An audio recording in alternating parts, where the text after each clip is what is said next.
నిరుద్యోగి తమ్ముడు నిరుద్యోగి తమ్ముడు కోప్పడుకు నిరుద్యోగి తమ్ముడు నేను కూడా ఇప్పుడు రాజకీయ నిరుద్యోగుండే మీలో ఒకడిగా మీకు మంచి చేద్దామని వచ్చిన.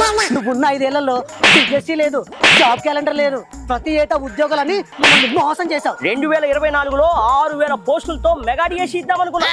సుక్కున ఎన్నికలు కూడా కూర్చుంది. అది మెగా కాదు, దగా డిఎస్సీ. కూటమి ప్రభుత్వం వచ్చి 10 నెలలు కాకుండానే 16,347 పోస్టులకు నోటిఫికేషన్ ఇచ్చేసింది. వచ్చే విద్యా సంవత్సరానికి పోస్టింగ్ కూడా ఇవ్వబోతుంది. ఈసారి 2029లో 1,00,000 పోస్టులు ఇస్తాం. 2019లో ఎన్నికలకు ముందు 2,30,000 ఉద్యోగాలు, 23,000 టీచర్ పోస్టులు ఇస్తానని ఇలాగే నమ్మించి మా గొంతు కోసావు. ఆ పెద్ద మనిషి కూడా ఇలాగే మోసం చేసినాడుగా. బాబు గారు 1994 నుంచి 2018 వరకు అక్షరాల 1,80,272 టీచర్ పోస్టులు ఇచ్చారు. అది ఆయన విజన్ అంటే. దొంగ మాటలు చెప్పే నీకు ఈ జన్మలో అది కుదరదులే.